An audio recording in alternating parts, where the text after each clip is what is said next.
Hello good people, welcome to today's tutorial. My name is Vincent.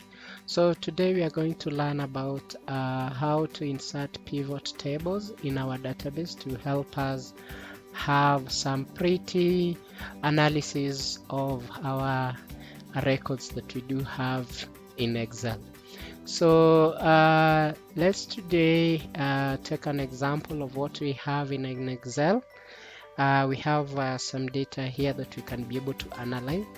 So for those people who have uh, big data in Excel and they cannot be able to analyze easily, so pivot is one of the tools within the Excel application that will enable you to be able to do analysis. A perfect analysis is a good tool that you can try. So today we are just going to learn some basics about it.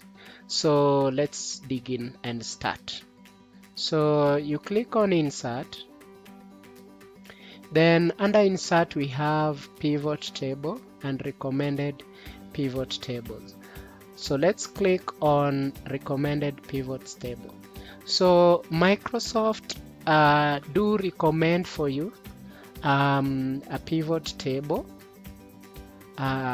which already has been designed, but for us we want to start it from the scratch so that you are able so that if you are not able to do it now, then you can be able to do it by yourself.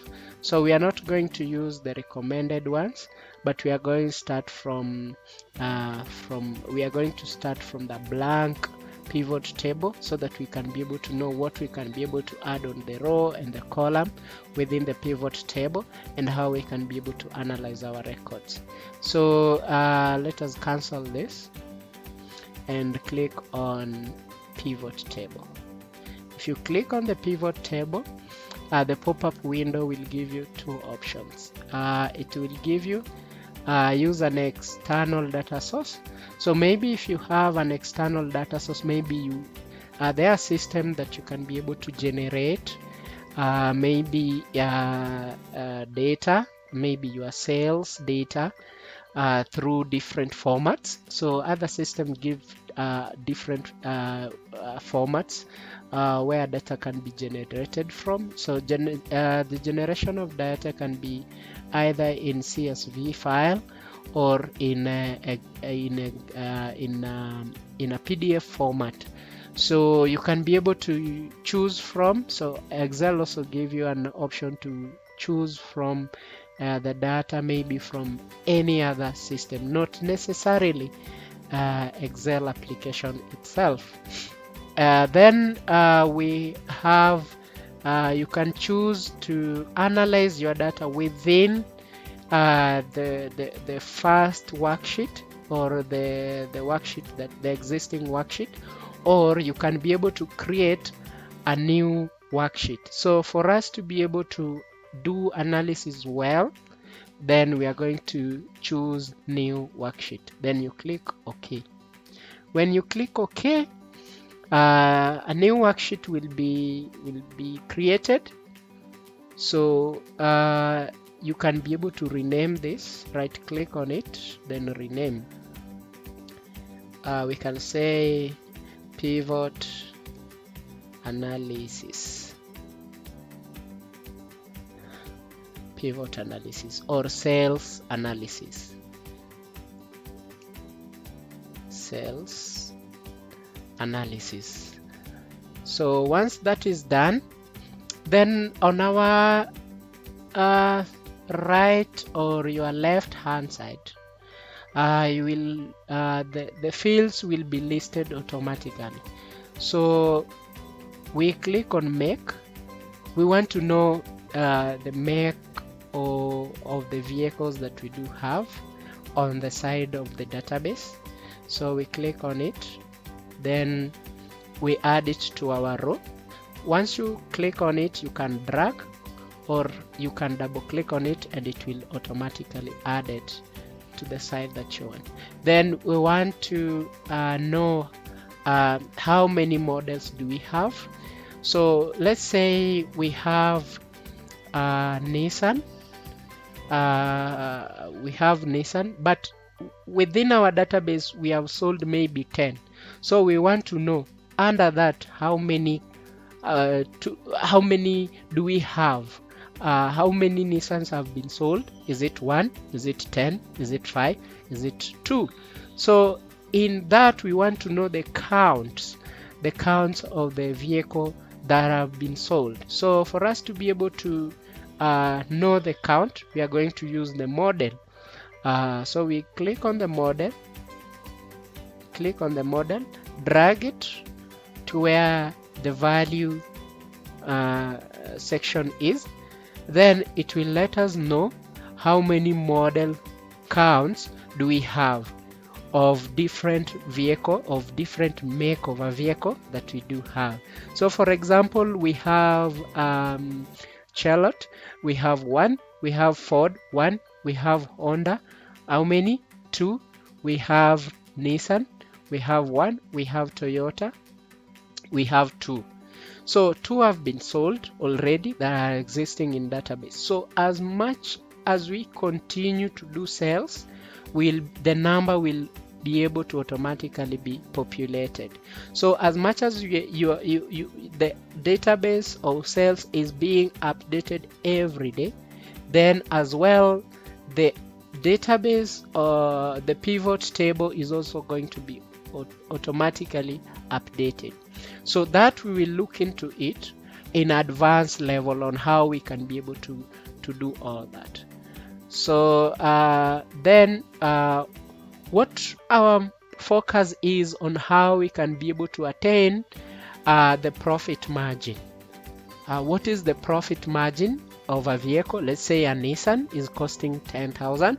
It has been sold out 8,000 or 20,000, or it has been sold. So what are the profit margin in terms of variation? What is the variation in terms of cost? So that is what we want to achieve, and how that can be presented in a chart. So we are going to add drag price for us to be able to know we had 2 Hondas that have been sold out.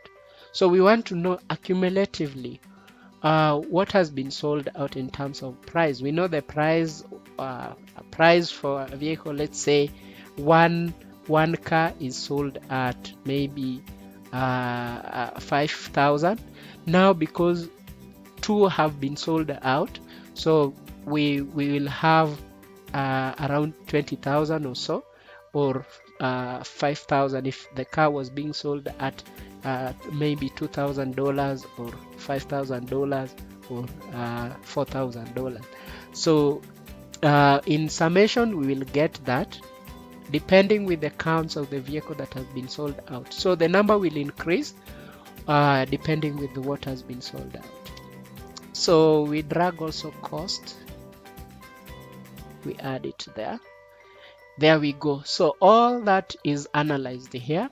But now we want to know the cost variation. For us to be able to know the cost variation, under the menu bar below the pivot table analysis tool, we go to field, items and sets, so that we can be able to add, because that field we don't have it. So we click on calculated field, then we name it. So we will say profit margin.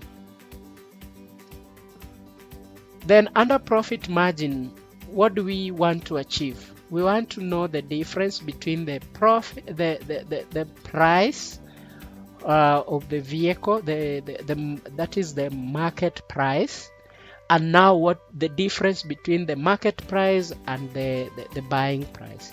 So we want to get that. So we'll click on price and insert, then we'll minus with the cost to the cost, sorry.